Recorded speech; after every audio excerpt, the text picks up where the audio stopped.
Taste the Daily.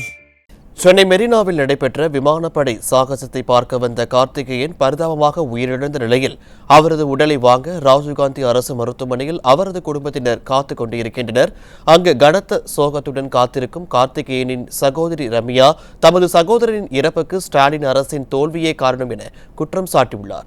களத்தில் இருந்து நமது தலைமை செய்தியாளர் ஜெயக்குமார் ரம்யாவுடன் நடத்திய நேர்காணலை தற்போது பார்க்கலாம்.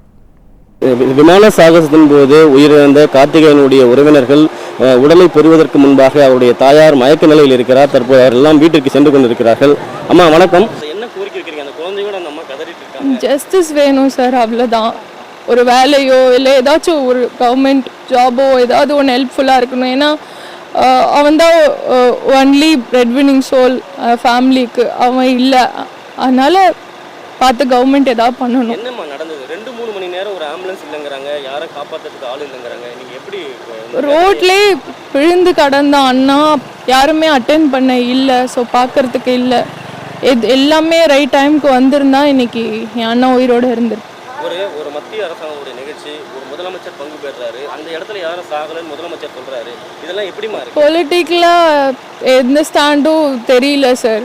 அட் தி எண்ட் ஒரு உயிர் இல்லை இன்னைக்கு. அட்லீஸ்ட் ஒரு ஹியூமனிட்டியாவது ஒரு ரோட்டில் போகிறாங்களோ ஒரு போலீஸோ அவனை உடனே பார்த்துருந்தா இன்னைக்கு அவன் உயிரோடு இருந்திருப்பான். அதுதான் ஒரு இவ்வளோ பெரிய ஈவெண்ட் பண்ணும்போது அந்த கன்சர்னோடு அதை நடத்தியிருந்தா இன்னைக்கு அந்த உயிர் இருந்திருக்கும். அவ்வளோதான். சின்ன வயசுலேயே இந்த 2.5 வயசு குழந்தைங்க வந்துட்டு அந்த அம்மா தவிச்சிட்டு இருக்காங்க. அரசாங்கம் வந்து இனிமேலாவது இறந்தவங்களுக்கு இது பொறுப்பேற்று ஒரு வேலை வழங்கணுன்றது நீங்கள் என்ன இப்படி பார்க்குறீங்க? கண்டிப்பாக கொடுத்துதான் சார் ஆகணும். இது ரொம்ப பெரிய இழப்பு. 34ன்றது சாகிற வயசு இல்லை, அவ்வளோ சின்ன குழந்தை இருக்கான். கண்டிப்பாக ஏதாச்சும் கவர்மெண்ட் பண்ணும். 34 வயதிலே இருக்கக்கூடிய கார்த்திகேயனை இழந்து தவிக்கக்கூடிய அவரது சகோதரி வேதனையோடு பதிவு செய்திருக்கிறார். தனது அண்ணனுடைய இழப்பு என்பது முழுக்க முழுக்க அரசினுடைய தோல்வியாக அவர் குறிப்பிட்டிருக்கிறார்.